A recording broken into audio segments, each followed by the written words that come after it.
नमस्कार दोस्तों, मैं Dharmendra Verma online study with DK में आपका बहुत बहुत स्वागत करता हूं। आज का वीडियो बहुत ही खास, बहुत ही इंटरेस्टिंग होने वाला है क्योंकि आज के वीडियो में आपको पर्यावरण अध्ययन का पूरा निचोड़ मिलने वाला है। यहां पर पूरी एनसीईआरटी का निचोड़ आपको इस वीडियो के माध्यम से देखने को मिलेगा। यहां पर जितने भी टॉपिक आते हैं पर्यावरण अध्ययन से, सभी को हम कवर करेंगे। आज के वीडियो में आपको पौधे, आश्रय और पशु, यानी कह सकते हैं कि जो अलग अलग जगह के पशु होते हैं, अलग अलग जगह के आश्रय होते हैं और अलग अलग जगह के जो पौधे होते हैं उनके बारे में आपको जानकारी दी जाएगी। एक सीरीज यहाँ पर स्टार्ट की है जिसमें आपको पूरी एनसीईआरटी का निचोड़ दिया जा रहा है, जिसमें आज यहाँ पर 3 टॉपिक के बारे में हम बात करेंगे, पौधे, आश्रय और पशु के बारे में। तो आपको स्किप नहीं करना है, वीडियो को पूरा देखना है और अंत में हमें जरूर बताना है कि आज का जो वीडियो है वो आपको कैसा लगा। यहाँ पर चित्र के माध्यम से भी आपको समझाया जाएगा। तो सबसे पहले आपको क्या करना है, देखिए काफ़ी मेहनत लगी मुझे इस पीडीएफ को बनाने में, और ये पीडीएफ आपको चाहिए तो मैं आपको बता दे रहा हूँ कि इस पीडीएफ को यदि आपको प्राप्त करना है तो आप हमारे ऐप से टेट सक्सेस के माध्यम से इसको प्राप्त कर सकते हैं, जिसके लिंक आपको डिस्क्रिप्शन में मिल जाएगी। तो 2 दिन मुझे इस पीडीएफ को तैयार करने में लगे। ऐसा नहीं है कि पूरे दिन ही तैयार की, जो भी मेरे को समय मिला उसमें इसको तैयार किया, लेकिन 2 दिन मुझे लग गए हैं इसको तैयार करने में। तो आपको कुछ भी नहीं करना है, 3 कार्य आपको जल्दी से करना है, वो भी बिल्कुल फ्री में होंगे। इस वीडियो को सबसे पहले लाइक करना है, फिर इसके बाद इसको शेयर करना है, और जो भी इस वीडियो को देख रहे हैं सभी को चैनल को सब्सक्राइब कर लेना है। ये जल्दी से फटाफट तीनों कार्य कर लेना है यदि ये वीडियो आपके लिए कारगर हो, तो अच्छा आपको ये वीडियो लगे तो सबसे पहले हम यहाँ पर शुरुआत करेंगे पशु से। अलग अलग जगह के जो पशु होते हैं उनके बारे में आपको जानकारी देंगे, फिर आपको यहाँ पर आश्रय के बारे में और फिर पौधे के बारे में आपको जानकारी देंगे। तो यहाँ पर देखिए, मैं सबसे पहले आपको बता दूं कि 5 से 6 प्रश्न आपको अंत में मिलने वाले हैं, जिसका आंसर आपको इन्हीं में से देना है। तो आपको ध्यानपूर्वक सुनना है और ध्यानपूर्वक समझना है। अंत में आपको 5 से 6 प्रश्न मिलेंगे जिसके आंसर आपको देना होगा कमेंट्स के माध्यम से। तो शुरुआत करते हैं शेर से। हम यहाँ पर शुरुआत करते हैं। शेर का चित्र आप देख ही रहे होंगे। तो शेर भूरे रंग का होता है। यदि पूछे कि शेर किस रंग का होता है, भूरे रंग का होता है। जंगल का राजा शेर को कहा जाता है। और भारत में सर्वाधिक शेर गिर राष्ट्रीय उद्यान में पाए जाते हैं। प्रश्न में पूछा जाता है कि भारत में सर्वाधिक शेर कहां पर पाए जाते हैं, तो गिर राष्ट्रीय उद्यान में पाए जाते हैं। कौन से राज्य में पाए जाते हैं, तो गुजरात राज्य में पाए जाते हैं। चलिए, शेर जो होते हैं वो समूह में रहते हैं। जो शेर होते हैं वो किस प्रकार रहते हैं, समूह में रहते हैं। और शेरों के एक समूह में 10 से 12 शेर, शेरनी और बच्चे रहते हैं। यहाँ पर देखिए पूछा जाता है कि शेरों के एक समूह में कितने सदस्य होते हैं, कौन कौन होते हैं, तो याद रखिएगा 10 से 12 शेर, शेरनी और उनके बच्चे होते हैं। समूह का नेतृत्व कौन करता है, शेर के जो समूह का नेतृत्व होता है वो कौन करता है, ध्यान दीजिएगा, शेरनी करती है। यहाँ पर प्रश्न कुछ इस प्रकार से पूछा जाता है कि 4 विकल्प दे देंगे और कूट में आपसे आंसर पूछेंगे कि इनमें से कौन सा कथन सही होगा शेर से संबंधित। तो इस प्रकार से प्रश्न देते हैं, चाहे वो सीटेट एग्जाम हो या फिर अन्य टेट एग्जाम हो। तो आपको हर एक पॉइंट को ध्यान से सुनना है। शेर अपने इलाके का निर्धारण मूत्र के द्वारा करता है। शेर अपने इलाके का निर्धारण कैसे करता है, मूत्र के द्वारा करता है। शेर के अंधेरे में देखने की जो शक्ति होती है वो मनुष्य से 6 गुना अधिक होती है। कितना गुना अधिक होती है, यदि एग्जाम में पूछे कि शेर की अंधेरे में देखने की शक्ति मनुष्य से कितना गुना होती है, तो कितना गुना होती है, 6 गुना होती है। चलिए, अब बात करेंगे बाघ की। बाघ का चित्र आप देख ही रहे होंगे। भारत का राष्ट्रीय पशु बाघ है, ये तो सभी को पता है, सरल सा प्रश्न है। भारत में सर्वाधिक बाघ मध्य प्रदेश में पाए जाते हैं, इसलिए एमपी को टाइगर स्टेट भी कहा जाता है। यदि प्रश्न में पूछे कि किस राज्य को टाइगर स्टेट कहा जाता है, तो वो एमपी को कहा जाता है। तो याद रखिएगा, भारत में जो सर्वाधिक बाघ पाए जाते हैं वो मध्य प्रदेश में पाए जाते हैं। बाघ के शरीर पर काली एवं पीली धारियां पाई जाती है। आप देख सकते हैं बाघ के शरीर पर काली एवं पीले रंग की जो धारियां होती हैं वो आपको इस चित्र के माध्यम से दिखाई दे रही होगी। तो ये सरल से पॉइंट हैं जिसके बारे में आपको पता भी होगा। आगे देखते हैं, बाघ के बालों या वन्य जीवों के अलग अलग रंग बालों के कारण से होता है, जलवायु या वातावरण से नहीं। इंपॉर्टेंट है, ध्यान दीजिएगा। जो रंग होता है बाघ का वो जलवायु या वातावरण के कारण नहीं होता है। किसके कारण होता है, उनके बालों के कारण होता है। इंपॉर्टेंट है, ध्यान दीजिएगा। बाघ अपने इलाके का निर्धारण ये भी किसके द्वारा करता है, मूत्र के द्वारा करता है, जैसे कि शेर करता है। बाघ समूह में रहते हैं और एक समूह में लगभग 10 से 12 बाघ रहते हैं, जैसे कि वो भी 10 से 12 रहते हैं और यहाँ पर भी 10 से 12 ही बाघ रहते हैं। और उसका निर्धारण भी शेरनी करती है। और बाघ के समूह का नेतृत्व भी कौन करती है, बाघिनी करती है या फिर बाघिन करती है। बाघ को नर बच्चा 3 से 4 वर्ष की उम्र में अपने समूह को छोड़ देता है। प्रश्न में पूछा जाता है कि जो बाघ का नर बच्चा होता है वो किस उम्र में अपने समूह को छोड़ देता है, तो आपको याद होना चाहिए 3 से 4 वर्ष की उम्र में अपने समूह को छोड़ देता है बाघ का नर बच्चा। बाघ का जन्म के समय बच्चे का जो वजन होता है वो कितना होता है? तो ध्यान दीजिएगा, ये 2 से 2.5 किलोग्राम का होता है। बाघ की दहाड़ 3 किलोमीटर दूर तक सुनाई देती है। बाघ अंधेरे में भी अपनी मूंछों के माध्यम से रास्ता बना लेता है। किसके माध्यम से रास्ता बनाता है? अपनी मूंछों के माध्यम से रास्ता बना लेता है। बाघ जंगल में पत्तियों में सरसराहट या हिलने के कारण दूर से ही पहचान जाता है कि जो पत्तियों में हिलने का सरसराहट है वो किस कारण होता है, किसी जीव के कारण है या फिर हवा के कारण है। बाघ ऐसा इसलिए कर पाता है क्योंकि बाघ के कान कई दिशाओं या चारों दिशाओं में गति कर सकते हैं। इंपॉर्टेंट है, ध्यान दीजिएगा, ये किस लिए करते हैं? क्योंकि बाघ के कान कई दिशाओं या चारों दिशाओं में गति कर सकते हैं। और जान लेते हैं बाघ के बारे में। बाघ अंधेरे में भी मनुष्य से 6 गुना अधिक देख सकता है। जैसे कि शेर देख सकता है, वैसे ही बाघ अंधेरे में भी मनुष्य से 6 गुना अधिक देख सकता है। बाघों की आबादी तेजी से घट रही है। क्यों घट रही है? इसका मुख्य कारण है बाघों का अवैध शिकार एवं प्राकृतिक आवासों का निवास, इसलिए बाघों की आबादी तेजी से घट रही है।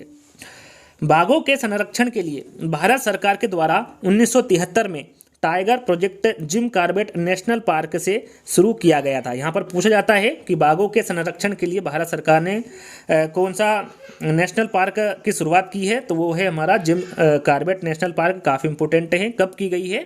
तो 1973 में। चलिए अब बात करते हैं सांप की। सांप को कौन नहीं जानता, सभी जानते हैं। सांप एक रेंगने वाला सरीसृप प्रजाति का होता है। इस प्रकार से रेंगता है, सभी को पता है। और भारत में कुल 4 प्रकार के जहरीले सांप होते हैं। यदि पूछा जाए, एग्जाम में पूछा जाता है कि भारत में कुल कितने प्रकार के जहरीले सांप होते हैं, तो कितने प्रकार के जहरीले सांप होते हैं? 4 प्रकार के। आप चारों प्रकार के बारे में जानेंगे, साथ में आप चित्र के माध्यम से भी उनको देख पाएंगे। नाग या फिर किंग कोबरा, याद रखिएगा, काफ़ी इंपोर्टेंट हैं। चारों के बारे में आपको पता होना चाहिए। पहले इनके नाम देख लेते हैं। नाग या किंग कोबरा, करेत, अफई और दुबोई, ये 4 प्रकार के जहरीले सांप होते हैं जो कि भारत में पाए जाते हैं। नाग या किंग कोबरा आप यहाँ पर चित्र के माध्यम से देख सकते हैं। और करेत की बात करें तो करेत भी आप यहाँ पर चित्र के माध्यम से देख सकते हैं। और बात करें अफई की, तो अफई भी यहाँ पर आप देख सकते हैं चित्र के माध्यम से। ये भी बहुत ही जहरीला सांप होता है। और चौथा हमारा जो सांप है जो भारत में पाया जाता है वो दुबई, जो कि आप इसको भी चित्र के माध्यम से देख सकते हैं। ये चारों सांपों के बारे में आपको पता होना चाहिए, याद होना चाहिए। सांप के 2 विषैले दांत होते हैं। सांप के कितने विषैले दांत होते हैं? 2 विषैले दांत होते हैं, जिनके माध्यम से सांप विष या जहर को किसी जीव या अन्य जीवों में प्रवेश कराता है। आप यहाँ पर इस चित्र के माध्यम से देख सकते हैं। सांप के कितने विषैले दांत होते हैं? 2 विषैले दांत होते हैं, जिसका उपयोग ये विष या जहर को किसी जीव या फिर अन्य जीवों में प्रवेश के लिए करता है। सांप काटने की दवा सीरम सांपों के जहर से ही बनाया जाता है। याद रखिएगा, जो सांप की दवा बनती है वो उन्हीं के जहर से बनती है, जिसका नाम क्या है? सीरम। अलग अलग कंपनी अलग अलग नामों से जो दवा है उनको निकालती हैं। याद रखिएगा, सांप काटने की दवा सीरम सांपों के जहर से ही बनाया जाता है। सांपों के दांत होते हैं, लेकिन वहां अपने भोजन या शिकार को सीधा निगल जाता है। अभी मैंने आपको बताया सांपों के कितने दांत होते हैं। विषैले दांत 2 होते हैं, लेकिन उनका उपयोग वो खाने के लिए नहीं करता है। अपना भोजन या शिकार को वो सीधा निगल जाता है। नाग या किंग कोबरा एक ऐसा सांप है जो घोंसला बनाता है। इंपॉर्टेंट है, ध्यान दीजिएगा। नाग या किंग कोबरा है जो एक ऐसा सांप होता है जो अपना घोंसला बनाता है। सांपों को किसान का मित्र भी कहा जाता है। जो सांप होते हैं, जो खेत होता है किसान का, उसमें यदि कोई सांप रह रहा है तो वहाँ पर अगल बगल चूहे होते हैं या फिर अन्य जो कीट होते हैं उनका वो नहीं रहते, यानी कि उनको वो खा जाता है, उनको मार डालता है। इसलिए सांपों को किसान का मित्र भी कहा जाता है। विश्व का सबसे लंबा जीव कौन सा है? वो है अजगर। याद रखिएगा, विश्व का सबसे लंबा जीव कौन सा होगा? अजगर। आप अजगर का चित्र यहाँ पर देख सकते हैं। यदि प्रश्न में पूछा जाए कि विश्व का सबसे लंबा जीव कौन सा होगा, तो वो अजगर होगा। चलिए, विश्व में सर्वाधिक सांप विषुवत रेखी क्षेत्र में पाए जाते हैं। यदि पूछा जाए कि विश्व में सर्वाधिक सांप कहाँ पर पाए जाते हैं, तो ये विषुवत रेखी क्षेत्र में पाए जाते हैं। हांगकांग के लोग सांपों के मांस को खाते हैं, जिसे लिंग हु फेन कहा जाता है। इंपॉर्टेंट है, याद रखिएगा, हांगकांग के लोग सांपों के मांस को खाते हैं, जिसे क्या कहा जाता है? लिंग हु फेन कहा जाता है। सांप के कान नहीं होते हैं, लेकिन वहां ध्वनि के कंपन को महसूस कर सकते हैं। यहाँ पर आप चित्र के माध्यम से देख सकते हैं कि जो कोई सपेरा होता है, जब वो अपनी बीन बजाता है तो सांप के कान नहीं होते हैं, वो सुन नहीं सकता, लेकिन वो जो कंपन उसको महसूस होता है, उसी से ही उसके जो मुंह होता है उनको वो इधर उधर करता है, अपनी प्रतिक्रिया करता है। जैसे कि यहाँ पर लिखा हुआ है कि सपेरा जब बीन बजाता है तो बीन से निकली ध्वनि की कंपन के अनुसार ही वो अनुक्रिया करता है, प्रतिक्रिया करता है, उसके कान नहीं होते हैं। आप इस चित्र के माध्यम से देख सकते हैं। चलिए अब हम स्लॉथ के बारे में जानेंगे। स्लॉथ होता क्या है? देखिए स्लॉथ ये जो भालू है उसी की तरह दिखता है, लेकिन भालू नहीं होता। याद रखिएगा, भालू जैसा दिखता है लेकिन भालू नहीं होता है। स्लॉथ सप्ताह में एक दिन सोच के लिए नीचे उतरता है। जो जो स्लॉथ होता है वो सप्ताह में सिर्फ एक ही दिन सोच के लिए नीचे उतरता है। स्लॉथ एक अच्छा तैराक भी होता है और ये अधिकांश स्लॉथ अमेरिका महाद्वीप में पाए जाते हैं। आप चित्र के माध्यम से देख सकते हैं जो स्लॉथ है ये कहाँ पर पाए जाते हैं? अधिकांशतः अमेरिका महाद्वीप में पाए जाते हैं। चलिए, बहुत ही आलसी जीव होता है ये। स्लॉथ पेड़ों पर उल्टे लटक कर मस्ती में 17 घंटे सोते। कितना घंटे सोते? 17 घंटे। 24 घंटे में से 17 घंटे सिर्फ ये सोता ही रहता है। स्लॉथ जिसे पेड़ पर रहता है उसी पेड़ की पत्तियां को खाता है। जिस पेड़ पर स्लॉथ रहता है उसी पेड़ की पत्तियां ये खाता है। और इनकी आयु कितनी होती है स्लॉथ की? तो ये 40 वर्ष तक जीवित रहता है। और यहाँ पर स्लॉथ अपने पूरे जीवन काल में लगभग 7 से 8 पेड़ों पर ही निवास करता है। यानी कि सिर्फ ये अपने जो 40 साल है वो कहाँ पर बिताता है? पेड़ पर बिताता है। कितने पेड़ों पर? मात्र 7 से 8 पेड़ों पर बिताता है। इंपोर्टेंट है, एग्जाम में पूछा जाता है, आपसे पूछा जाएगा। स्लॉथ के बारे में जो सही कथन है उनके बारे में जानकारी दीजिए। 4 विकल्प देंगे और कूट में आपसे आंसर पूछा जाएगा। तो एक एक पॉइंट को ध्यान से सुनिएगा। आगे आपसे प्रश्न भी पूछा जाएगा। अंत में 5 प्रश्न जिसका आपको ध्यान देना है। यहाँ पर अब बात करेंगे मकड़ी की। मकड़ी को कौन नहीं जानता? सभी के घरों में पाई जाती है मकड़ी, आपने देखा होगा। मकड़ी आर्थ्रोपोडा संघ का जीव है। एग्जाम में पूछा गया है मकड़ी किस प्रकार का जीव है, किस संघ का जीव है? तो ये आर्थ्रोपोडा संघ का जीव है।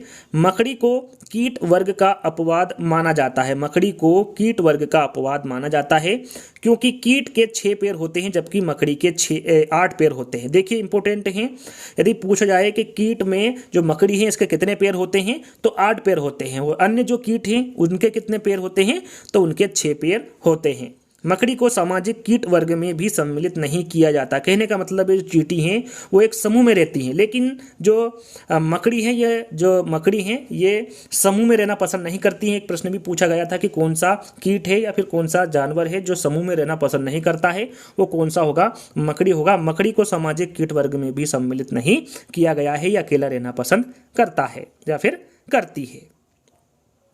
रेशम का कीड़ा आपने देखा होगा, यहाँ पर आप चित्र के माध्यम से भी देख सकते हैं। रेशम कीट पालन को देखिए, वीडियो पसंद आ रहा होगा, बहुत मेहनत लगी है मुझे इस पीडीएफ को तैयार करने में। आगे भी जो बचे हुए चैप्टर है या बचे हुए टॉपिक है उनको भी आपको देखना है, तो आपको इस वीडियो को ज़्यादा से ज़्यादा शेयर करना है, ज़्यादा से ज़्यादा लाइक करना है, और ज़्यादा से ज़्यादा जो भी ये वीडियो देख रहे हैं सभी को चैनल को सब्सक्राइब कर लेना है। ये पहला काम करना है। यदि आपने चैनल को सब्सक्राइब नहीं किया तो तुरंत कीजिए, तुरंत इस वीडियो को लाइक करिए, और जितने भी आपके पास ग्रुप है और जितने भी चाहे वो व्हाट्सएप ग्रुप हो, टेलीग्राम ग्रुप हो या फिर अन्य ग्रुप हो, सभी में इसको शेयर कर दीजिएगा। ज्यादा से ज्यादा इस वीडियो को शेयर करना है आपको। रेशम कीट पालन को सेरीकल्चर कहा जाता है। एग्जाम में पूछा जाता है रेशम कीट पालन को क्या कहा जाता है, तो इसे सेरीकल्चर कहा जाता है। रेशम के कीड़े को शहतूत के पेड़ों पर पाला जाता है। जो रेशम के कीड़े होते हैं इनको किन पेड़ों पर पाला जाता है, तो शहतूत के पेड़ों पर पाला जाता है रेशम के कीड़े को।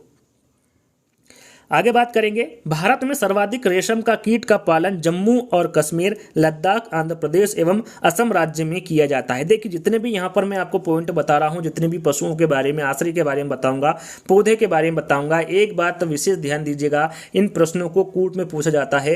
कह सकते हैं कि कौन सा कथन सही है, 4 विकल्प आपको दे देंगे और चारों विकल्पों में से कौन सा सही होगा, ABCD दे देंगे और उसमें आपको आंसर देना होता है। तो आपको सभी पॉइंट को ध्यान से सुनना है, 1 to 1 सुनना है। यदि चारों विकल्प दे देंगे और पूछा जाएगा कौन सा सही होगा, यदि आप एक भी मिस कर देंगे तो आपको पूरा जो आंसर होगा वो गलत हो जाएगा। भारत में सर्वाधिक रेशम का कीट का पालन जम्मू और कश्मीर, लद्दाख, आंध्र प्रदेश एवं असम राज्य में किया जाता है। नर, याद रखिएगा, नर रेशम कीट अपनी मादा को कई किलोमीटर दूर रहकर भी उसकी गंध से उसको पहचान लेता है। जो नर होता है, जो नर रेशम कीट होता है, वो अपनी मादा को कई किलोमीटर दूर तक रहकर भी उसकी गंध से उनको पहचान लेता है या फिर पहचान जाता है। नोट, आप यहाँ पर नोट देख सकते हैं कि जो रेशम साड़ी, यदि पूछा जाए कि जो रेशम की साड़ी है वो ज़्यादातर कहाँ पर प्रचलित है, तो रेशम की जो साड़ी है ये पोचमपल्ली एवं कलमकरी आंध्र प्रदेश में प्रचलित है। यदि पूछा जाए, एकदम पूछा जाता है कि रेशम की साड़ी है वो कहाँ पर अधिक प्रचलित है, तो ये पोचमपल्ली एवं कलमकरी आंध्र प्रदेश में प्रचलित है रेशम की साड़ी। तो इस बात का भी आपको ध्यान रखना है। चलिए अब बात करेंगे पश्मीना बकरी के बारे में। पश्मीना बकरी को कहाँ पर पाला जाता है? तो पश्मीना बकरी को लद्दाख केंद्र शासित प्रदेश में पाला जाता है। पश्मीना बकरी को चांगपा जनजाति के लोग पालते। पूछा जाता है कि इसको कहाँ पर पाला जाता है, कौन सी जनजाति के लोग पालते हैं? तो इसे लद्दाख केंद्र शासित प्रदेश में पाला जाता है और चांगपा जनजाति के द्वारा इसे पाला जाता है। पश्मीना जो बकरी होती हैं इन्हें 5000 मीटर की ऊंचाई पर भी इन्हें रख सकते हैं या फिर ये रह सकती है। जो पश्मीना बकरी होती हैं 5000 मीटर की ऊंचाई पर भी रह सकती है। पश्मीना बकरी 10 डिग्री सेल्सियस तापमान पर भी रहकर जीवन यापन कर सकती है। पश्मीना बकरी के बाल मनुष्य के बाल से 6 गुना पतले होते हैं। याद रखिएगा, जो पश्मीना बकरी होती हैं, जो बाल मनुष्य के होते हैं, उन बाल से कितने गुने पतले होते हैं? 6 गुना पतले होते हैं। पश्मीना बकरी के शाल या स्वेटर साधारण स्वेटर की तुलना में 6 गुना ज़्यादा गर्म होते हैं। कितने गुना ज़्यादा गर्म होते हैं? 6 गुना ज़्यादा गर्म होते हैं। और पश्मीना के शाल या स्वेटर बनाने में 250 घंटे लगते हैं। एग्जाम में पूछा गया है कि पश्मीना के शाल या स्वेटर बनाने में कितने घंटे लगते हैं? तो 250 घंटे लगते हैं। पश्मीना बकरी को जिस स्थान पर पाला जाता है उसे लेखा कहते हैं। इंपॉर्टेंट है, ध्यान दीजिएगा। पश्मीना बकरी को जिस स्थान पर पाला जाता है उसे लेखा कहा जाता है। और चांगपा जनजाति के लोग जिन घरों में रहते हैं उन घरों को रेबो कहा जाता है। याद रखिएगा, लेखा और रेबो के बारे में आपको पता होना चाहिए कि पश्मीना बकरी को जिस स्थान पर पाला जाता है उसे लेखा कहते हैं और चांगपा जनजाति के लोग जिन घरों में रहते हैं उसे रेबो कहते हैं। अब बात करेंगे मधुमक्खी के बारे में। मधुमक्खी के बारे में तो आप सभी को पता है कि मधुमक्खी पालन को एपीकल्चर कहा जाता है। एपीकल्चर किसको कहा जाता है? मधुमक्खी पालन को। सर्वाधिक मधुमक्खी पालन के लिए लीची के पेड़ उपयुक्त रहता है। यहाँ पर देखिए कौन सा पेड़ उपयुक्त रहता है? सर्वाधिक मधुमक्खी पालन के लिए लीची का पेड़। भारत में सर्वाधिक मधुमक्खी का जो पालन होता है वो बिहार में होता है, झारखंड में होता है, जम्मू और कश्मीर में होता है और हिमाचल प्रदेश में किया जाता है। भारत में सर्वाधिक मधुमक्खी पालन, तो याद रखिएगा कौन कौन से राज्य में किया जाता है, ये इंपॉर्टेंट है। मधुमक्खी पालन उस क्षेत्र में सबसे अच्छा माना जाता है जहां पर फूल, पत्तियां एवं पेड़ पौधे अधिक होते हैं।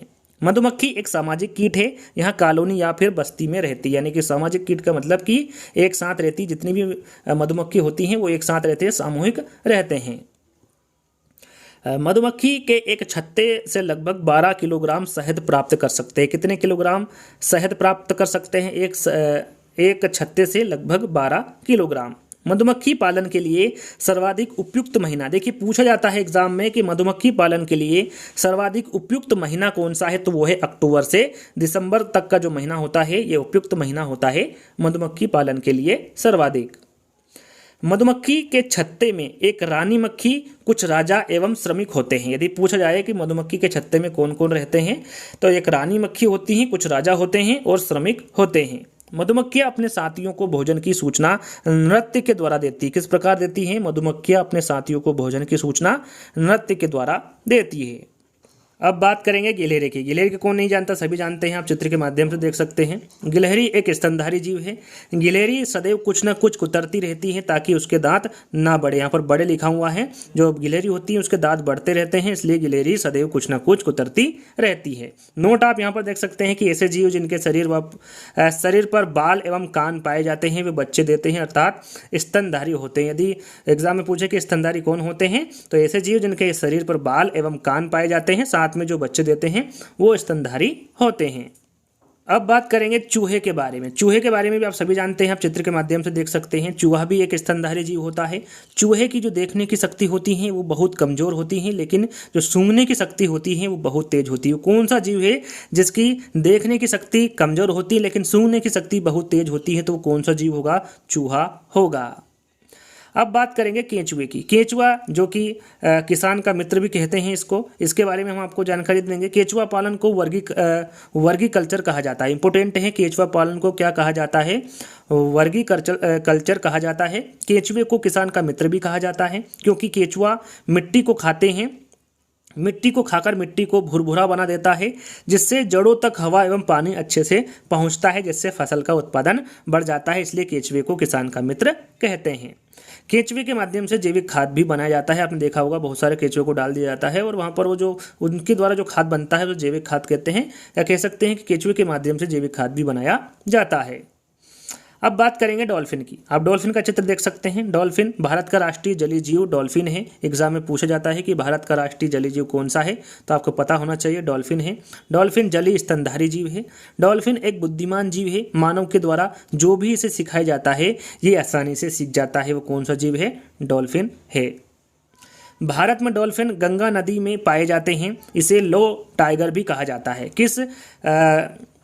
किस मछली को लो टाइगर भी कहा जाता है? तो वो है डॉल्फिन। और ये कहाँ पर पाई जाती है? भारत में गंगा नदी में पाई जाती है।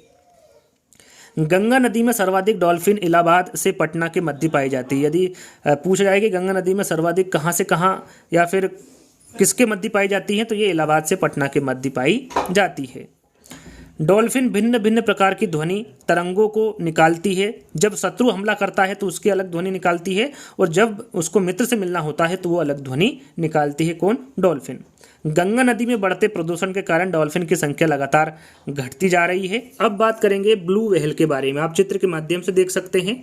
ब्लू व्हेल पृथ्वी पर पाए जाने वाला सबसे बड़ा जीव है।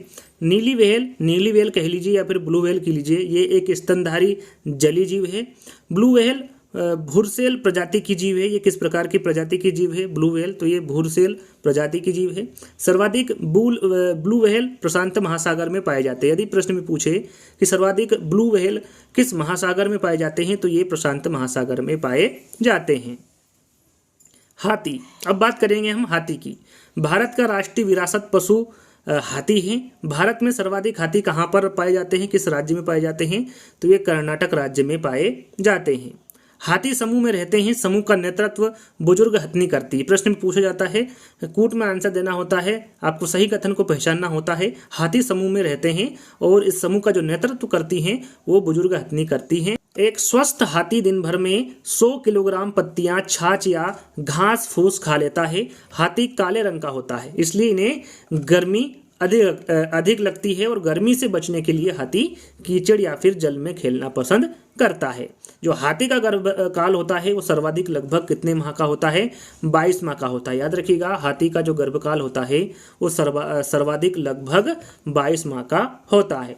हाथी दिन भर में केवल कितने घंटे सोता है? 2 से 4 घंटे सोता है। सीटेट एग्जाम में पूछा गया प्रश्न है, हाथी दिन भर में कितने घंटे सोता है? 2 से 4 घंटे सोता है। स्थलखंड में पाए जाने वाला यह सबसे बड़ा जीव है हाथी। स्थलखंड में पाए जाने वाला सबसे बड़ा जीव कौन सा होगा? हाथी होगा।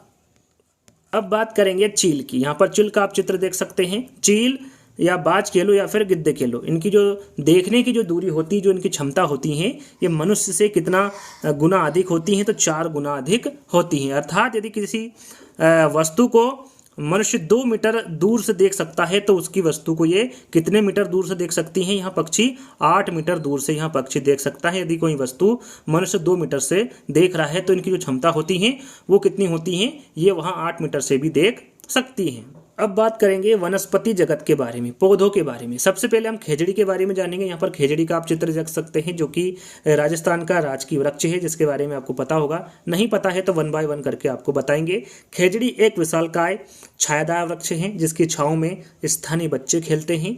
राजस्थान का राजकीय वृक्ष कौन सा है? खेजड़ी है। खेजड़ी राजस्थान राज्य के थार रेगिस्तान में पाया जाता है। ये कहाँ का राजकीय वृक्ष है? तो राजस्थान का है।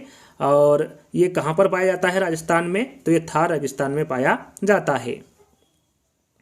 खेजड़ी की जो जड़ें होती हैं वो गहरी होती हैं और इनको कम पानी में भी ये रह सकती हैं।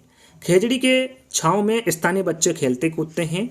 और जो खेजड़ी की फली होती है इसका इस्तेमाल सब्जी बनाने में भी किया जाता है। इसकी जो छाल होती है खेजड़ी की, उसका प्रयोग दवा और औषधि बनाने में भी किया जाता है। और जो खेजड़ी की पत्ती होती है उसका प्रयोग चारे के लिए भी किया जाता है। तो याद रखिएगा, ये हुई खेजड़ी की बात। अब बात करते हैं घटपर्णी या फिर कीटभक्षी या फिर शिकारी पौधा। याद रखिएगा, घटपर्णी पौधे को कीटभक्षी भी कहते हैं और शिकारी पौधा भी कहते हैं। घटपर्णी यहाँ पर आप चित्र के माध्यम से देख सकते हैं। घटपर्णी ऑस्ट्रेलिया, इंडोनेशिया एवं भारत के मेघालय राज्य में पाया जाता है। मेघालय राज्य में, यदि भारत में पूछे कि भारत में किस राज्य में घटपर्णी पौधा, कीटभक्षी पौधा या फिर शिकारी पौधा पाया जाता है, तो वो मेघालय राज्य में पाया जाता है। घटपर्णी को शिकारी पौधा भी कहा जाता है क्योंकि यहाँ चूहा, मेंढक एवं अन्य कीड़े मकोड़े को शिकार करता है। जो पौधा है घटपर्णी, इसे कीटभक्षी पौधा या फिर शिकारी पौधा इसलिए कहते हैं क्योंकि यहाँ चूहा, मेंढक एवं अन्य कीड़ों मकोड़ों को खाता है या फिर शिकार करता है। चलिए आगे देखते हैं इसके बारे में। इसके अलावा लंबे घड़ेनुमा आकृति का होता है। आपने देखा अभी चित्र के माध्यम से किस प्रकार का होता है ये। इसका जो आकार होता है वो लंबे घड़ेनुमा आकृति का होता है।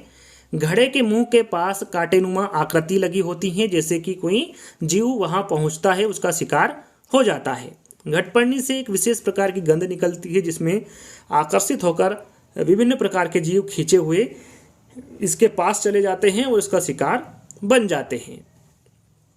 घटपर्णी उन क्षेत्रों में पाया जाता है जहां पर मिट्टी में नाइट्रोजन का अभाव होता है। पूछा जाए कि जो घटपर्णी पौधा होता है कहाँ पर पाया जाता है, तो ये उन क्षेत्रों में पाया जाता है जहाँ पर मिट्टी में नाइट्रोजन की कमी होती है या फिर नाइट्रोजन का अभाव होता है।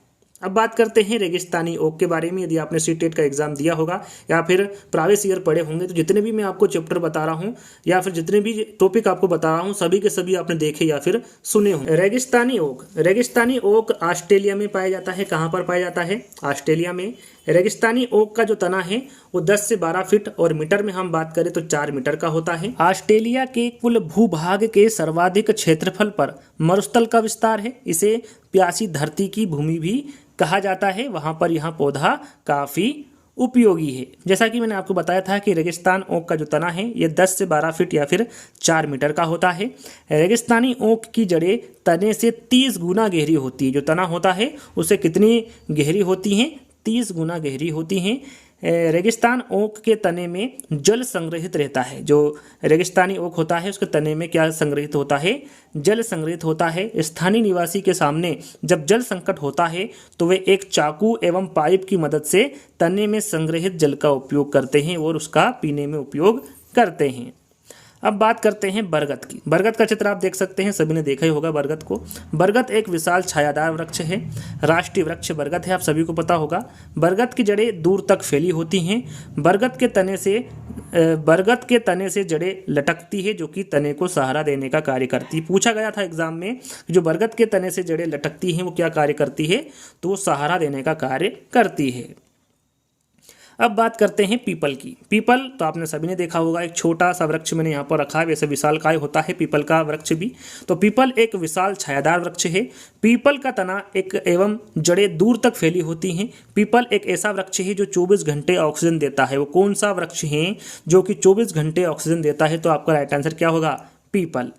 पीपल को बोध वृक्ष भी कहा जाता है क्योंकि महात्मा बुद्ध को ज्ञान की प्राप्ति बोध गया में पीपल वृक्ष के नीचे हुई थी। प्रश्न में यदि पूछा जाए कि बोध गया किस वृक्ष को कहा जाता है तो पीपल के वृक्ष को कहा जाता है। क्यों कहा जाता है? क्योंकि महात्मा बुद्ध को ज्ञान की जो प्राप्ति हुई थी वो बोध गया में पीपल के वृक्ष के नीचे ही हुई थी।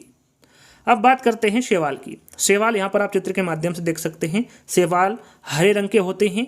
उसमें क्लोरोफिल भी पाया जाता है। यहाँ पर ध्यान दीजिएगा, उसमें क्या पाया जाता है? क्लोरोफिल पाया जाता है। प्रकाश संश्लेषण विधि के माध्यम से ये भोजन बनाते हैं। फिर से दोहरा लेते हैं, शैवाल हरे रंग का होता है, उसमें क्लोरोफिल भी पाया जाता है। ये प्रकाश संश्लेषण विधि के माध्यम से भोजन बनाते हैं। कौन? शैवाल। लेकिन यहाँ पर देखिए, लेकिन शैवाल की मुख्य समस्या क्या है? उसका आधार है। कवक और शैवाल में के मध्य सहजीविता से जहाँ कवक को शैवाल से भोजन प्राप्त हो जाता है तो वहीं शैवाल को कवक से आधार प्राप्त हो जाता है। दोनों ही सहजीविता यानी कि आपस में संबंध बना लेते हैं। जहाँ कवक को शैवाल से भोजन प्राप्त हो जाता है और वहीं शैवाल को कवक से आधार प्राप्त हो जाता है। चलिए अब बात करते हैं कवक की। कवक सफ़ेद रंग का होता है, जिसे हम बचपन में छतरी के नाम से भी जानते थे। सभी ने इसको देखा होगा, सभी इससे खेले भी होंगे। कवक सफ़ेद रंग का होता है, इसमें क्लोरोफिल नहीं पाया जाता। देखिए शैवाल में क्लोरोफिल पाया जाता है लेकिन कवक में नहीं पाया जाता। ध्यान दीजिएगा, शैवाल में क्लोरोफिल पाया जाता है लेकिन कवक में क्लोरोफिल नहीं पाया जाता। इसलिए वह अपना भोजन प्रकाश संश्लेषण विधि के माध्यम से नहीं बना सकता। शैवाल बना सकता है लेकिन कवक नहीं बना सकता। क्यों नहीं बना सकता? क्योंकि उसमें क्लोरोफिल नहीं पाया जाता है। इसलिए कवक सड़े गले स्थानों पर ही पाए जाते हैं। अतः कवक की जो मुख्य समस्या होती है वो भोजन होती है और शैवाल की जो मुख्य समस्या होती है वो क्या होती है? आधार होती है। इसलिए दोनों आपस में संबंध बनाते हैं और अपनी समस्या को सुलझा लेते हैं। तो ध्यान दीजिएगा, आगे बढ़ते हैं। आगे हमारा लाइकेन। लाइकेन का चित्र आप यहाँ पर देख सकते हैं। लाइकेन को वायु प्रदूषण का सूचक माना जाता है। जब वायुमंडल में H2O कार्बन डाइऑक्साइड की मात्रा बढ़ जाती है तो उस क्षेत्र में पाए जाने वाले लाइकेन समाप्त हो जाते हैं। यानी कि सूचक यानी सूचना देने वाला जो होता है वो लाइकेन होता है। यदि जो लाइकेन है वहाँ जहाँ पर ये पाया जाता है, जिस क्षेत्र में पाया जाता है, वहाँ पर लाइकेन यदि सूख रहा है, समाप्त हो रहा है, तो वहाँ के जो लोग हैं या फिर वहाँ के जो स्थानीय सरकारें हैं वो जान लेती हैं कि यहाँ पर जो कार्बन डाइऑक्साइड है उसकी मात्रा बढ़ रही है। तो ध्यान दीजिएगा, लाइकेन को वायु प्रदूषण का सूचक माना जाता है। जब वायुमंडल में कार्बन डाइऑक्साइड की मात्रा बढ़ जाती है तो उस क्षेत्र में पाए जाने वाले लाइकेन समाप्त हो जाते हैं, जिससे कि आप पता लगा सकते हैं। लाइकेन को वायु प्रदूषण का सूचक माना जाता है। जब वायुमंडल में H2O की मात्रा बढ़ जाती है तो क्षेत्र में पाए जाने वाले लाइकेन समाप्त हो जाते हैं। जैसा कि मैंने अभी आपको बताया, ताजमहल मथुरा तेल शोधनशाला से निकलने वाली H2O के कारण, कार्बन डाइऑक्साइड के कारण पीला पड़ रहा है, क्योंकि H2O अम्ल वर्षा के लिए उत्तरदायी है। इसे स्टोन कैंसर भी कहा जाता है। काफ़ी इंपॉर्टेंट प्रश्न एग्जाम में पूछा गया है। जो ताजमहल है वो पीला क्यों पड़ रहा है, किसके कारण पड़ रहा है, ये प्रश्न में पूछा गया था। तो ताजमहल मथुरा तेल शोधनशाला से निकलने वाले H2O के कारण पीला पड़ रहा है, क्योंकि H2O अम्ल वर्षा के रूप में उत्तरदायी है और इसे क्या कहा जाता है, तो इसे स्टोन कैंसर भी कहा जाता है। ताजमहल के चारों तरफ लाइकेन लगवाया गया है ताकि अम्ल वर्षा या वातावरण में SO2 की बढ़ोतरी को पता लगाया जा सके। कभी आप ताजमहल गए होंगे तो वहाँ पर आपको लाइकेन देखने को मिले होंगे आसपास। तो क्यों लगाया गया है, वो इसलिए लगाया गया है ताकि वहाँ पर पता चल सके कि यहाँ पर जो कार्बन डाइऑक्साइड की जो मात्रा है वो कैसी, यदि ज़्यादा होगी तो वहाँ पर जो लगा लाइकेन है वो समाप्त होने लगेगा, सूखने लगेगा, जिससे कि उनको पता चल जाएगा कि जो H2O है उसकी मात्रा यहाँ पर बढ़ रही है। चलिए अब बात करते हैं यूकेलिप्टिस की। आपने यूकेलिप्टिस भी देखा होगा सभी ने। यूकेलिप्टिस मूलतः ऑस्ट्रेलिया का वृक्ष है। कहाँ का है, ऑस्ट्रेलिया का वृक्ष है। ये भारत में भी पाया जाता है। यूकेलिप्टिस को सामाजिक वानिकी या पारिस्थितिकी तंत्र का आतंकवादी कहा जाता है। एग्जाम में पूछा गया है, ध्यान दीजिएगा। यूकेलिप्टिस को सामाजिक वानिकी का या फिर पारिस्थितिकी तंत्र का आतंकवादी कहा जाता है, क्योंकि यूकेलिप्टिस एक दिन में लगभग कितने लीटर जल का अपव्यय करता है, 40 लीटर जल का अपव्यय करता है। यानी कि एक दिन में इसको कितना लीटर पानी चाहिए, 40 लीटर पानी चाहिए यूकेलिप्टिस को। यूकेलिप्टिस को भारत में सामाजिक वानिकी कार्यक्रम 1976 के तहत भारत में लाया गया था। कब लाया गया था, 1976 के तहत। चलिए अब बात करते हैं जट्रोफा की। जट्रोफा का यहाँ पर आप चित्र देख सकते हैं। जट्रोफा मुख्यतः ब्राज़ील का पौधा है। कहाँ का है ये, ब्राज़ील का है। जट्रोफा से बायोडीजल बनाया जाता है। इंपॉर्टेंट है, किससे बायोडीजल बनाया जाता है, तो आपका राइट आंसर क्या होगा, जट्रोफा से। जट्रोफा की खेती उन क्षेत्रों में किया जा सकता है जो शुष्क या फिर मरुस्थलीय क्षेत्र हैं, और भारत में जट्रोफा के स्थान पर बायोडीजल के लिए करंज एवं पोगोमियो का इस्तेमाल किया जाता है। यानी कि कह सकते हैं जो बायोडीजल के लिए उपयोग किया जाता है, जहाँ पर जेट्रोफा उपयोग होता है ब्राज़ील में या फिर अन्य देश में, वहाँ पर भारत में किसका उपयोग किया जाता है, इस्तेमाल किया जाता है, करंज एवं पोगोमिया का इस्तेमाल किया जाता है भारत में। क्रोटन, अब बात करते हैं क्रोटन की। आप क्रोटन को देख सकते हैं। क्रोटन को जल का प्राकृतिक सूचक माना जाता है। जल का प्राकृतिक सूचक किसे माना जाता है, क्रोटन को माना जाता है। क्रोटन को मुख्य फसल के साथ लगा दिया जाता है। तो मुख्य फसल की सिंचाई कब करना है, इसकी सूचना क्रोटन दे देता है, क्योंकि क्रोटन की जो जड़ें होती हैं वो गहरी नहीं होती हैं, इसलिए क्रोटन का जो मुख्य फसल के साथ इसको लगा दिया जाता है, ताकि जो मुख्य फसल होती है उसकी सिंचाई कब करना है इसका क्रोटन के द्वारा पता लगाया जा सकता है। और जल संकट होने पर बहुत जल्दी सूख जाता है, जिससे पता चल जाता है कि मुख्य फसल की सिंचाई करना है या फिर नहीं। जैसा कि अभी मैंने आपको लाइकेन के बारे में बताया था, वैसे ही काम कौन करता है, यहाँ पर क्रोटन करता है। वो वहाँ पर कार्बन डाइऑक्साइड के बारे में पता लगाता है, और ये प्राकृतिक सूचना यानी कि जल के बारे में पता लगाता है कि जल आएगा या फिर नहीं। यदि कह सकते हैं कि क्रोटन को मुख्य फसल के साथ इसलिए लगाया जाता है ताकि वो ये पता लगा सके कि इसकी जो फसल की सिंचाई करना है वो कब करना है। यदि जल संकट होने वाला है तो बहुत जल्दी सूख जाता है, जिससे आप पता लगा सकते हैं या फिर आपको पता चल जाएगा कि आपकी जो फसल है उसको आपको अब सिंचाई देना है, पानी उनमें लगाना है। चलिए अब बात करते हैं मानव आवास की। अब बात करेंगे हम आश्रय की। तो सबसे पहले हम यहाँ पर लकड़ी के घर के बारे में जानेंगे। आप चित्र के माध्यम से लकड़ी का घर देख सकते हैं। लकड़ी के घर वर्षा बाहुल्य वाले क्षेत्रों में बनाए जाते हैं। भारत में लकड़ी के घर कहाँ पर बनाए जाते हैं? मुख्यतः असम, मेघालय, मणिपुर, त्रिपुरा आदि राज्यों में बनाए जाते हैं, या फिर कह सकते हैं कि पूर्वोत्तर राज्यों में बनाए जाते हैं। याद रखिएगा, इंपॉर्टेंट है, लकड़ी के घर वर्षा बाहुल्य वाले क्षेत्रों में बनाए जाते हैं। भारत में लकड़ी के घर मुख्यतः असम, मेघालय, मणिपुर, त्रिपुरा आदि राज्यों में बनाए जाते हैं, या फिर पूर्वोत्तर राज्य भी आप कह सकते हैं। पूर्वोत्तर राज्यों में वर्षा अधिक होती है, इसलिए वहाँ जंगल अधिक हैं, वहाँ पर लकड़ी की प्रचुरता है, इसलिए इन लकड़ी का उपयोग करते हैं और घर बनाते हैं। लकड़ी के घर ढाल युक्त क्षेत्रों में और 10 से 12 फीट की ऊंचाई पर बनाए जाते हैं। लगभग मीटर में हम जाने तो 3 मीटर या फिर 3.5 मीटर के घर होते हैं। पूर्वोत्तर के राज्य में बांस को हरा सोना कहा जाता है। इंपोर्टेंट है, पूर्वोत्तर राज्य में बांस को क्या कहा जाता है? तो हरा सोना कहा जाता है। लकड़ी के घर बांस के मजबूत खंभों से बनाया जाता है। लकड़ी के घर बांस के मजबूत खंभों पर बनाया जाता है। लकड़ी के घरों की दीवारें फर्श एवं छत लकड़ी के ही बने होते हैं। जो फर्श और दीवार होती हैं वो भी किससे बनी होती हैं? लकड़ी से ही बनी होती हैं। अब बात करते हैं लकड़ी एवं पत्थर के घर। आपने लकड़ी और पत्थर के घर देखे होंगे, तो यहाँ पर आप देख सकते हैं कि लकड़ी एवं पत्थर के घर, यहाँ पर सबसे पहले आप चित्र देख सकते हैं। लकड़ी एवं पत्थर के घर भारत में मुख्यतः पर्वतीय क्षेत्रों में, जैसे कि हिमाचल प्रदेश, कुल्लू मनाली, लद्दाख केंद्र शासित प्रदेश हैं, और जम्मू कश्मीर एवं उत्तराखंड राज्य में बनाया जाता है। यहाँ पर आपको पता होना चाहिए कि मुख्यतः जो लकड़ी के घर है या फिर लकड़ी एवं पत्थर के घर है कहाँ पर बने होते हैं भारत में? तो ये हिमाचल प्रदेश, लद्दाख, जम्मू कश्मीर एवं उत्तराखंड में बने होते हैं लकड़ी एवं पत्थर के घर। आगे हम बात करेंगे कि पर्वतीय क्षेत्रों में मुख्य चुनौती निम्न है। यहाँ पर क्या चुनौती है जिससे कि पत्थर एवं लकड़ी के घर बनाए जाते हैं? यहाँ पर बादल फटना, या अत्यधिक बारिश होना, भूकंप आना, बर्फबारी होना, चट्टानों का खिसकना आदि। पर्वतीय क्षेत्रों में लकड़ी एवं पत्थर के घर द्विमंजिल बनाए जाते हैं। यहाँ पर पर्वतीय क्षेत्रों में लकड़ी एवं पत्थर के घर कितने मंजिल बनाए जाते हैं? लगभग द्विमंजिल बनाए जाते हैं। पहली मंजिल पर ये लोग अपने पशुओं एवं सामानों को रखने के लिए इस्तेमाल करते हैं, जबकि जो दूसरी मंजिल होती हैं ये यहाँ पर खुद रहते हैं। यहाँ के जो लोग जिन्होंने घर बनाया है वो उसमें रहते हैं।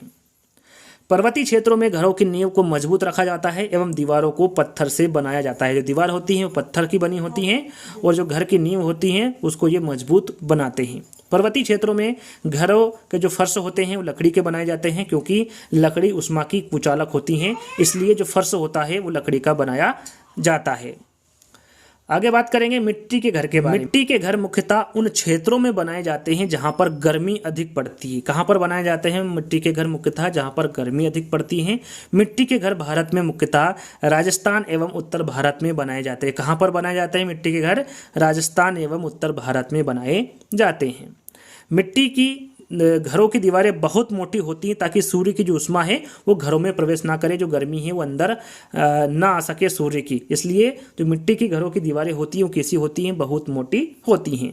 मिट्टी की घरों की छत को घास फूस या फिर लकड़ी का बनाया जाता है। मिट्टी के घरों की छतों को ढाल युक्त रखा जाता है ताकि वर्षा का जल छतों पर संग्रहित हो सके। इस प्रकार ढलानू बनाया जाता है उसके जो छत होती हैं, ताकि जो बरसात होती है वो यहाँ से आके नीचे गिर सके या फिर छतों पर संग्रहित ना हो वर्षा का जल। मिट्टी के घरों का जो फर्श होता है वो समय समय पर गोबर से लीपा जाता है। एग्जाम में पूछा गया है क्यों लीपा जाता है मिट्टी के घरों में फर्श का जो समय समय पर लीपा जाता है गोबर से, वो क्यों लीपा जाता है? सीटेट एग्जाम में पूछा गया है। तो क्यों लीपा जाता है? ताकि घरों में कीड़े मकोड़े प्रवेश ना करे, इसलिए मिट्टी के घरों में समय समय पर गोबर से लीपा जाता है। यह सीटेट एग्जाम में पूछा गया प्रश्न है। मिट्टी के घरों की दीवारों को समय समय पर मिट्टी से, यह भी मैंने आपको बता दिया है, समय समय पर मिट्टी एवं गोबर से लिपा जाता है ताकि दीवारें भी मजबूत रहे। चलिए अब बात करते हैं बर्फ के घर। आपने बर्फ के घर देखे होंगे, नहीं देखा तो आप इस चित्र के माध्यम से देख सकते हैं। बर्फ के घर मुख्यतः कहाँ पर बनाए जाते हैं? तो ये जो ध्रुवीय क्षेत्र होते हैं यहाँ पर बर्फ के घर आपको देखने को मिलेंगे। बर्फ के घर मुख्यतः एस्किमो जनजाति के द्वारा बनाए जाते हैं। एग्जाम में पूछा जाए कि बर्फ के घर मुख्यतः कौन सी जनजाति के द्वारा बनाए जाते हैं, तो ये एस्किमो जनजाति के रूप में बनाए जाते हैं। बर्फ के घर को इग्लू कहते हैं। आपको सभी को पता होगा, आपने पढ़ा होगा, बर्फ के घर को क्या कहते हैं? इग्लू कहते हैं। बर्फ के घरों की दीवारें बर्फ के टुकड़ों से बनाई जाती है। बर्फ की जो घर की दीवार हैं वो किससे बनाई जाती हैं? बर्फ के टुकड़ों से बनाई जाती हैं। बर्फ के घरों की दीवारें दोहरीकरण से मुक्त होती हैं ताकि घरों की उष्मा बाहर ना निकले। बर्फ के घरों के दरवाजे बहुत छोटे रखे जाते हैं ताकि ठंडी एवं बर्फीली हवाएं घरों में प्रवेश ना करें। एस्किमो जनजाति के लोग उच्च मांसाहारी होते हैं। यहाँ पर जो एस्किमो जनजाति के लोग होते हैं वो किस प्रकार के लोग होते हैं? ये उच्च मांसाहारी लोग होते हैं। अब हम हाउस बोट की बात करेंगे। हाउस बोट आप यहाँ पर चित्र के माध्यम से देख सकते हैं। हाउस बोट या नाव पर घर मुख्यतः जम्मू कश्मीर एवं केरल राज्य में बनाए जाते हैं। कहाँ पर बनाए जाते हैं हाउस बोट? ये मुख्यतः जम्मू कश्मीर और केरल में बनाए जाने वाले घर हैं। जम्मू कश्मीर में मुख्यतः डल झील एवं उलर झील में बनाए जाते हैं। यहाँ पर पूछा जाए कि जम्मू कश्मीर में यह मुख्यतः किस झील में बनाए जाते हैं, तो डल झील में और बुलर झील में ये बनाए जाते हैं। हाउस बोट की दीवारें एवं छतों में सुंदर नक्काशी किया जाता है ताकि सैलानियों को अधिक से अधिक आकर्षित किया जा सके। अब बात करते हैं लेखा एवं रेबो के बारे में। लेखा और रेबो के बारे में थोड़ी देर पहले ही मैंने बताया था। अब अपने को घर के बारे में जानकारी आपको देना है। चांगपा जनजाति के द्वारा जिन अस्थायी घरों में निवास किया जाता है उसे क्या कहते हैं? रेबो कहा जाता है। यहाँ पर आप चित्र के माध्यम से देख सकते हैं। चांगपा जनजाति के द्वारा जिन अस्थायी घरों में निवास किया जाता है उसे क्या कहते हैं? रेबो कहा जाता है। और चांगपा जनजाति के द्वारा जिन घरों में अपनी पश्मीना बकरी को पालते हैं उसे क्या कहते हैं? लेखा कहा जाता है। मैंने थोड़ी देर पहले ही बताया था। जहाँ पर वो रहते हैं उसे रेबो कहते हैं और जहाँ पर पश्मीना बकरी को रखा जाता है उसे लेखा कहते हैं। अब बात करेंगे पेड़ों पर बने घर के बारे में। पेड़ों पर घर विषुवती रेखी क्षेत्र के निवास करने वाले पिग्मी जनजाति के द्वारा बनाया जाता है। यहाँ पर देखिए काफ़ी इंपॉर्टेंट है। पेड़ों पर घर विषुवती रेखी क्षेत्र के निवास करने वाले कौन सी जनजाति के द्वारा बनाए जाते हैं? पिग्मी जनजाति के द्वारा। और कहाँ पर पाए जाते हैं? ये अफ्रीका में पाए जाते हैं।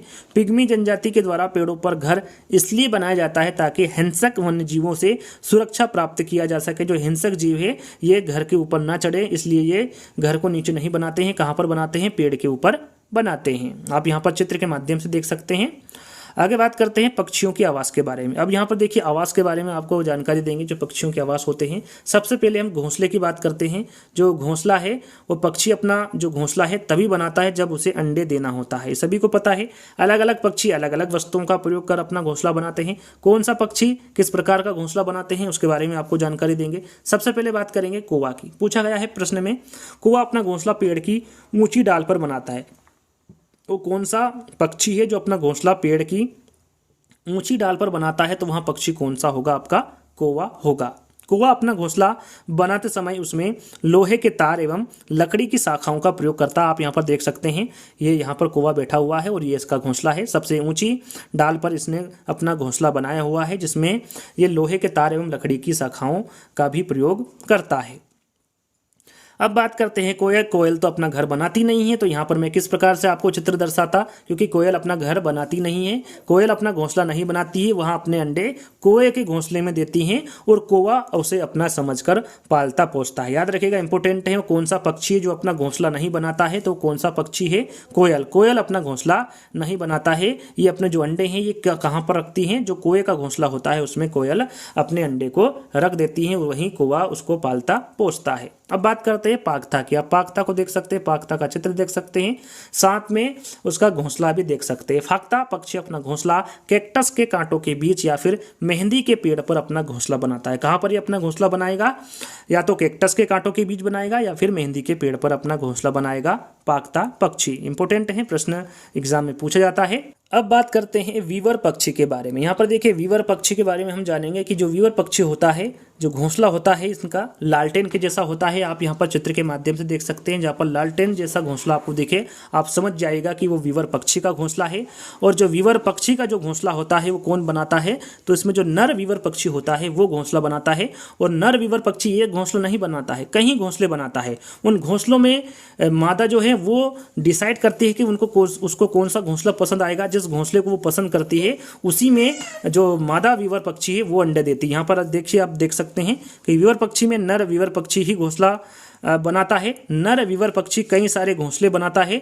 मादा वीवर पक्षी उसमें से जिसे पसंद करती है उसी घोंसले में वो अंडे देती है। यानी कई सारे घोंसले में वो एक पसंद करती हैं जिसमें वो अंडे देती हैं। उल्लू। उल्लू के बारे में आप सभी जानते हैं, आप इस चित्र के माध्यम से देख सकते हैं। उल्लू अपने बच्चे पुराने पेड़ों के जो खोखर होती हैं या फिर जो छेद होते हैं उसमें अपने बच्चे देता है। उल्लू अपनी गर्दन को आगे पीछे भी कर सकता है। अब बात करते हैं बसंत गोरी। बसंत गोरी आप यहाँ पर चित्र के माध्यम से देख सकते हैं। जो बसंत गोरी होती हैं वो अपना घोंसला तने में गहरा छेद कर बनाती हैं। आप देख सकते हैं बच्चे बैठे हुए हैं, तने में गहरा छेद है और उसमें बच्चे बैठे हुए यानी कि घोंसला बना हुआ है तथा उसी में अपना अंडा देती है। यहाँ पर आप चित्र के माध्यम से भी देख सकते हैं। दर्जन चिड़िया। अब दर्जन चिड़िया के बारे में हम जानेंगे। जो दर्जन चिड़िया होती हैं ये अपनी नुकीली चोंच से पत्तों को सिल देती है। जो दर्जन चिड़िया हैं ये चित्र के माध्यम से आप देख सकते हैं। एक पत्ता है जिसको इन्होंने सिल दिया है और उसी में उसके बीच में बनी थैली में अपना अंडा देती है। दर्जन चिड़िया अपनी नुकीली चोंच से पत्तों को सिल देती हैं और उसके बीच बनी थैली में अपना अंडा देती हैं। शकरखोरा। शकरखोरा यहाँ पर चित्र के माध्यम से आप देख सकते हैं। शकरखोरा अपना घोंसला छोटे पेड़ या झाड़ी की डाली पर बनाता है। घोंसले में बाल, बारीक घास, पतली टहनियाँ, सूखे पत्ते, रुई, पेड़ की छाल में टुकड़े और कपड़ों के छितड़े, यहाँ तक कि मकड़ी के जाल का भी वो प्रयोग करता है। कौन? शकरखोरा। अब बात करते हैं कलचीड़ी। कलचीड़ी के बारे में हम बात करें तो कलचीड़ी पत्थरों के बीच खाली जगह में अपने अंडे देती है। यहाँ पर आप चित्र के माध्यम से देख सकते हैं। यहाँ पर एक खाली जगह है जिसमें पत्थर लगे हुए हैं और उसी के बीच में ये अंडा देती है। कौन? कलचीड़ी। यदि आपने किसी पत्थर के बीच में अंडे आप देखेंगे तो आप समझ सकते हैं कि वो कलचीड़ी के अंडे हैं। कलचीड़ी अपने घोंसले पौधों की नाजुक टहनी, जड़, ऊन, बाल, रई आदि के माध्यम से बनाती है। जो कलचीड़ी हैं ये अपना घोंसला किसके माध्यम से बनाती हैं? पौधों की नाजुक टहनी के माध्यम से, जड़ से, ऊन से, बाल से, रई आदि के माध्यम से बनाती हैं।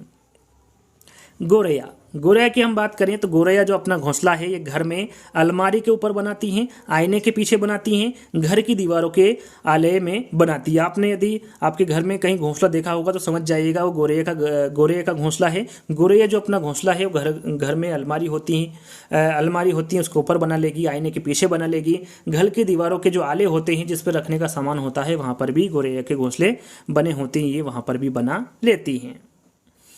अब बात करते हैं कबूतर की। कबूतर अपना घोंसला पुराने मकान या फिर खंडहर जगह पर बनाती है। जो कबूतर होती हैं इनके घोंसले ज़्यादातर कहाँ पर बनाती हैं? ये जो खंडहर घर होते हैं या फिर पुराने मकान होते हैं उनमें इनके घोंसला आपको देखने को मिल जाएगा।